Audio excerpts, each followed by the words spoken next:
Jeg kunne godt nogle gange tænke mig, at jeg var en mand i stedet for. Også mig. Kunne det troede jeg ikke om dig. Jo, for satan. Så ville jeg være sådan en mand, der slog i bordet. Gang. Det her er mig. Jeg hedder Bodil. Jeg synes, det er sjovt at lave tv. Og så er jeg så heldig, at jeg tit er omgivet af kvinder, der taler rigtig meget. Og det synes jeg er dejligt. Vi taler om løst og fast, om vores liv, om fremtiden, om mænd og kvinder. Og vores samtaler gør mit liv sjovere og rigere. Og derfor tænker jeg tit, at andre skulle have lov til at høre, hvad vi taler om. Og opleve de her kvinder. Det her er et personligt portræt af 10 ukendte kvinder. I dag taler de om kønnene, om tabermænd, kønsroller og den perfekte kvinde.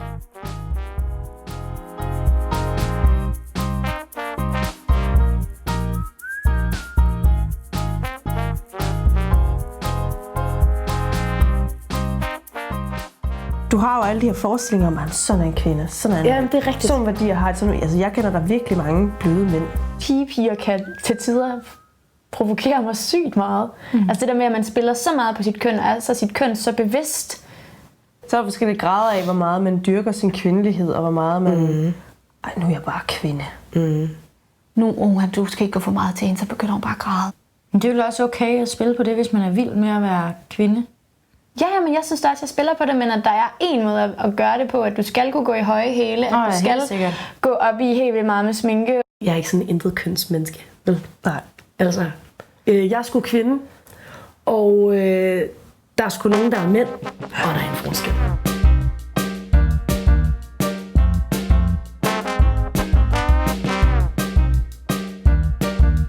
Jeg tror bare, nogle gange er det sjovere at være mand. Jeg tror lidt mere, at de tager ikke tingene så tungt, og Det er det.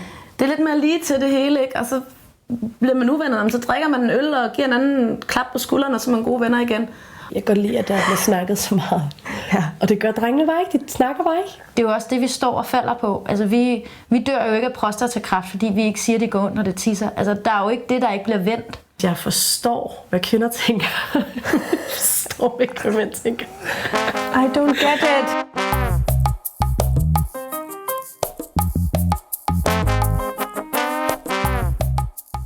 Det siges, at kvinden har tæmmet manden, og der er de her tabermænd. Jeg hader tabermanden. Jeg hader ham så meget. Ja, men jeg kan virkelig godt se, hvordan at vi selv er med til at skabe ham. Ja, og det er så irriterende at se på. Og det er irriterende at tage sig selv i, at man kastrerer mændene. Det er bare rigtig nemt at falde i kællingerollen. Jeg bor sammen med min bror, og det... man skal holde sig selv i nakken, ikke? Er det altid kvinden, der er jo den urimelige? Ja, og Eller det er et eller andet. sådan sørger for, at manden kommer rundt og tøflen. Men hold da op, hvor er det også bare nemt at sige dominerende møgkællinger. Ja, lige hvis jeg gik hvor er de mænd, der siger fra? Ja. Man hører om, at kvinder er på den der måde, men jeg kender altså ikke særlig mange af dem. Jeg tror, det er en kæmpe bjørnetjeneste at lave om på sin mand, for til sidst kan man ikke kende ham, og så smider man ham ud, fordi nu er han for kedelig og for kønsløs.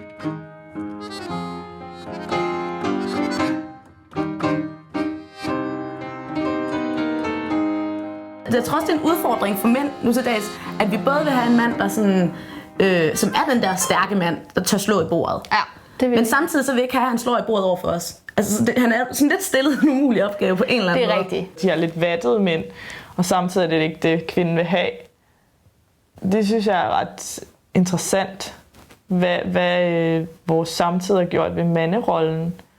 Han skal også være en blød mand, og han skal også være, han skal også være sjov og have selvironi og sådan, ja, den er svær.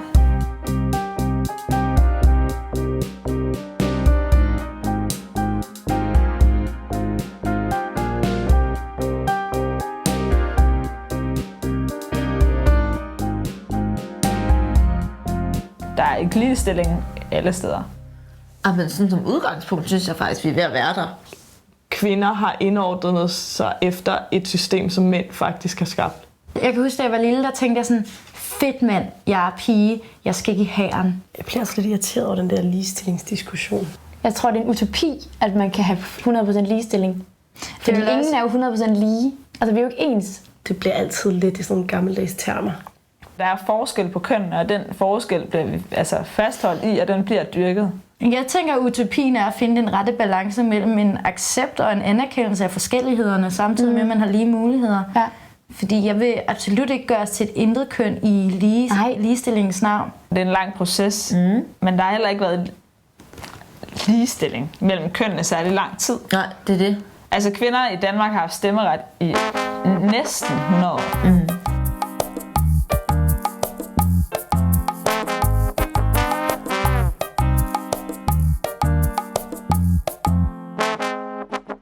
Så nu har jeg også siddet i kassen. Så er der nogle mænd, der kommer med sådan lummer kommentarer. Ja, dem kan man sgu ikke rigtig undgå. Nej, det kan man ikke, men jeg ved sgu ikke, om jeg synes, det er sådan decideret sexistisk. Måske er man så vant til også at blive bedømt på sin udseende, at det ikke er noget, man reflekterer særlig meget over. At man står i Meyers i magasin og har en t-shirt på, hvor der står stik til sild hen over brystet på en.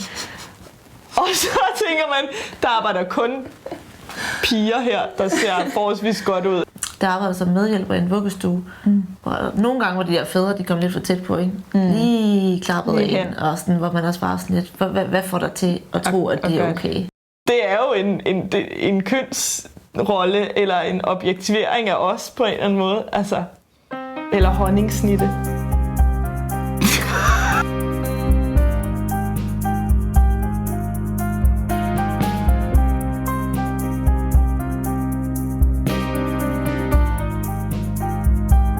Det er virkelig et kønskoncept. Ja, og noget, og det der sådan... det, der provokerer mig allermest. Ja, det kan jeg slet ikke overskue. Og det er ret sådan dominerende, ikke? Altså, det eksisterer. Altså, jeg har det svært med, når jeg føler, at det bliver kønsopdelt, at det kun er piger, der kan være billige og ikke drenge. Ja. Jeg synes, den må være helt lige. Men det er den jo bare ikke. Nej. Det er den jo ikke. Det synes jeg er et problem. Og det er jo irriterende. Jeg synes altså ikke, at en mand er en tyr, hvis han har været sammen med mange. Hvad kalder man en fyr, der har været all around? A stud. I nogle grupper. Jeg kender drengegrupper, hvor at det er så swag. Altså.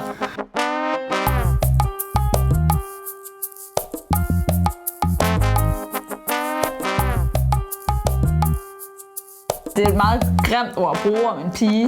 Det er jo knyttet til piger, ikke?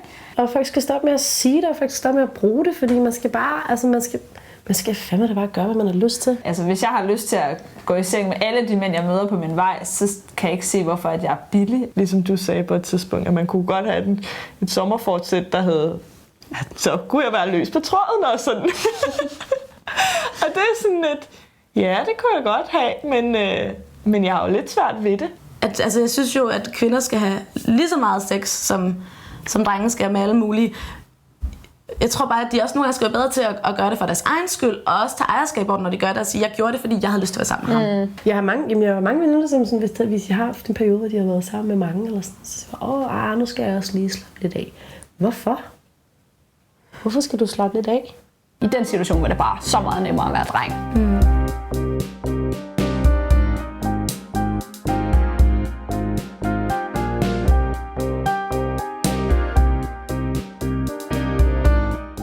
Der er jo stadigvæk kønsroller.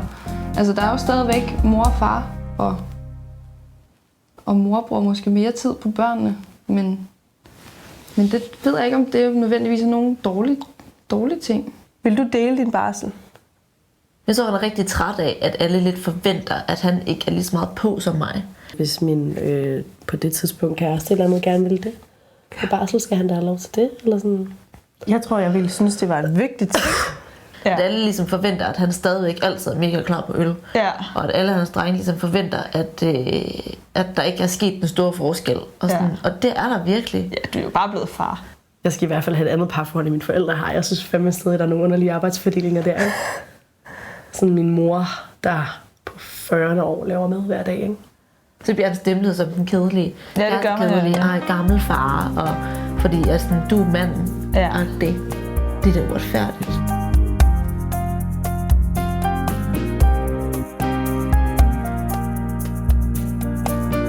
Der kunne jo skrives lange bøger om alt det pigefnider, man godt kunne være foruden. Og alt det pres og al den konkurrence, som piger ligger ned over hinanden.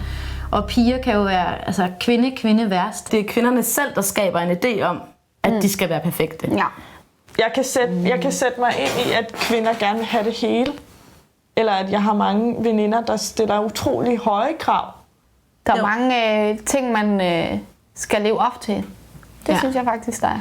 Vi har sådan et samfund, hvor det hele gerne må spille. privatlivet må gerne spille, og arbejdslivet må gerne spille, og skolen. Og vi skal også både være stærke og fremme i skoene, og være den der omsorgsfulde person, som hedder blid og sådan pæn og se på. Og Det er hårdt, fordi det er virkelig sådan. ja. Jeg føler ikke, jeg har en veninde, der ikke prøver at være perfekt på alle områder. Vi skal også turde være grimme og se vores mening, og sådan være frigjorte, og sådan, altså, det er også umuligt. Det, at man er nødt til at tale med sine veninder om det problem, at man ikke er perfekt, er ret meget et tegn på, hvor meget det fylder. Ja. Er der en større udfordring ved at være pige eller kvinde i dag? Det ved jeg egentlig ikke, om jeg kan ikke se, hvorfor den skulle være større. Også fordi på mange punkter, der klarer vi os jo altså mindst lige så godt eller bedre end drenge og mænd.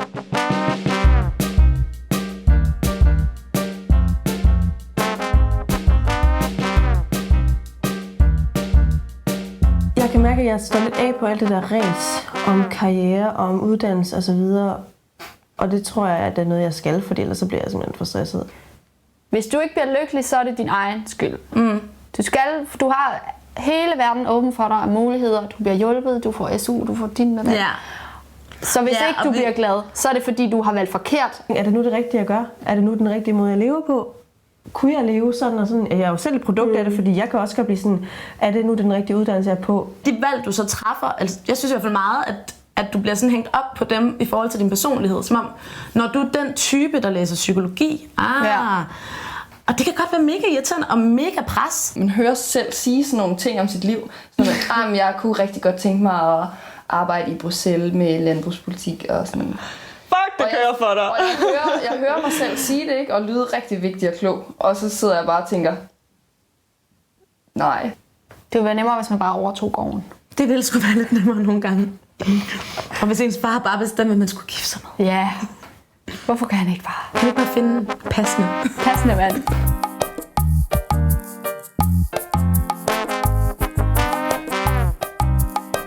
Hvor mange selfies har du på Instagram, og jeg skal fortælle dig, hvem du er? Har du ikke hørt den? De sociale medier og alle de ting, vi ligesom omgiver os med, de gør jo, at man tror, at man selv er uperfekt, og man stiller mod det perfekte, ikke? Se mit liv. Og det er så vildt at se voksne kvinder stå og tage billeder af deres outfit onsdag morgen, inden de skal på kontoret. Nu er der alle de der blogs også på Instagram, og folk lægger op sådan, se mit perfekte hjem, og jeg er bare sådan lidt, Jeg synes, at det er sindssygt spændende, alle de sociologiske studier, der er lavet i Facebook. Folk har så svært ved at bare være i det. Altså en Beyoncé-koncert. Min Facebook boomede jo. Kvinder og piger bruger det til at få anerkendelse på sådan en følelsesmæssig side. Altså man taler om følelser, eller man lægger billedet af sig selv op, så får man kommentarer fra veninderne, hvor der står, jeg elsker dig, skat, eller der står, du er en babe.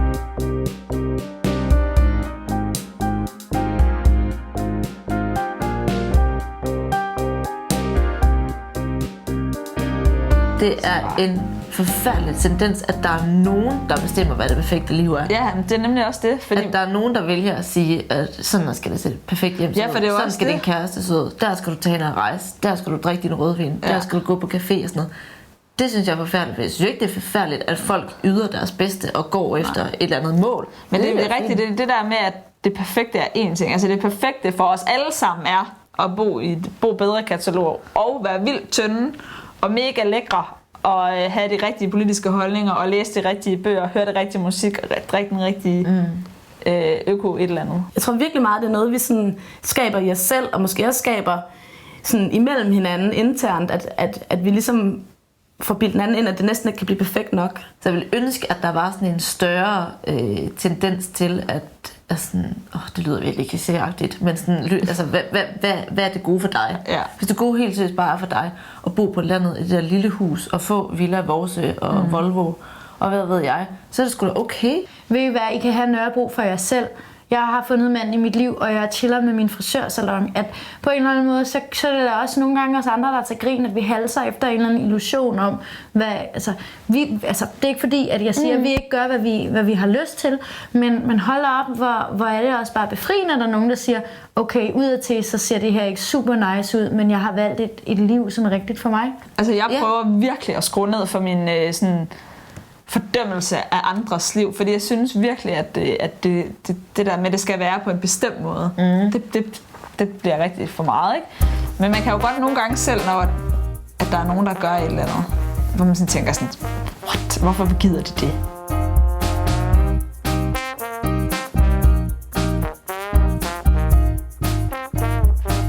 Jeg tror, man kan støtte hinanden i, at det er okay ikke at være perfekt, og jeg tror, at det er vigtigt at snakke om det. Jeg skal nå det eller det. Jeg skal nå det, for på den her liste, så er det det, der rammer den her perfektionisme. Sådan er livet bare ikke indrettet. Og sætte ting i perspektiv også. Eller sådan. Så fuck det, om du har masser af appelsinhud på røven. Altså, så er det sådan, det er. Vis det frem til verden.